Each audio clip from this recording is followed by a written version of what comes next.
ঈদের ছুটি শেষে ভোগান্তি নিয়ে রাজধানী ফিরছেন লঞ্চ ও ট্রেনের যাত্রীরা। ঈদ মৌসুমের সুযোগ নিয়ে অতিরিক্ত যাত্রী বহন সহ অধিক ভাড়া আদায় করছে অধিকাংশ লঞ্চ।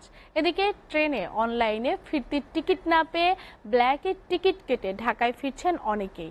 আরও জানাচ্ছেন রিফাত শিশির। ঈদের ষষ্ঠ দিনে রাজধানীর বুড়িগঙ্গা তীরবর্তী সদরঘাটের চিত্র এটি। ঈদের ছুটি শেষ করে সারা রাত যাত্রা শেষে ঢাকায় ফিরছেন কর্মজীবীরা। ভালোভাবে আসছে, আল্লাহ পাক আনছে, আবার কর্মস্থানে যেন যোগ দিতে পারি। আপনারা ওই দোয়া করেন যেন আমাদের প্রতিষ্ঠানে আমরা ফেরত যেতে পারি।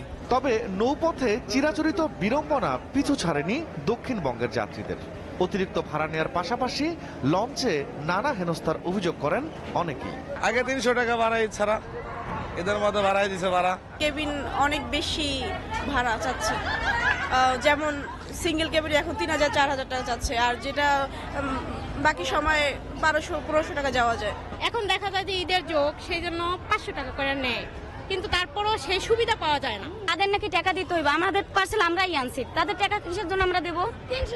300 টাকা নিতেছে। শিশু বাচ্চার কোনো হাফ ভাড়া লিখো, আর এখন নিল 500। এটা ঠিক হয়েছে? এটা আপনারা বলেন, আপনারা এটা বলেন, এটা জুলুম করা হয়েছে না? অভিযোগের সত্যতা যাচাই করতে পারাবত 8 লঞ্চ ম্যানেজারের সাথে কথা বলতে চাইলে সাংবাদিকদের সাথে খারাপ ব্যবহার করে এড়িয়ে যান তিনি। না, এইসব কোনো অভিযোগ আমাদের নাই ভাই। আমরা রিসিটে যা লিখছি তাই আমাদের ভাড়া। আমি তো জানি না মিথ্যা বলছেন, কিন্তু আমাদের যা রিসিট আছে তাই ভাড়া। এই সময় প্যাসেঞ্জার একটু বেশি হয় সাধারণত, কারণ আমরা ওয়ান ওয়ে, একদিকে তো খালি। ঈদ ছুটি শেষে বাড়ি ফিরছেন ট্রেন যাত্রীরাও। সকাল থেকেই একের পর এক ট্রেন এসে পৌঁছায় কমলাপুর রেল স্টেশনে। ভোগান্তি থেমে নেই এখানেও। টিকিট কালোবাজারির কারণে অধিক ভাড়া গুনতে হয় অনেক যাত্রীকে। 190 টিকিট 1000 টাকা, 800 টাকা, 700 টাকা, যার কাছে যেভাবে নেয় আর কি। সব ব্ল্যাকে টিকিট কাটতে হয়েছে। 130 টাকা, 170 টাকার টিকিট 1000 টাকা। অনেক যাত্রী টিকিট ছাড়া ট্রেনের ভিতরে উঠছিল, তো ওই জন্য অনেক কষ্ট হয়েছে আসা যাওয়াটা আর কি। এছাড়া ছুটি শেষে বাড়ি ফিরছেন বাসে আসা যাত্রীরাও।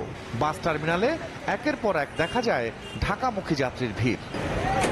রিফাত শিশির, এসএ টিভি, ঢাকা।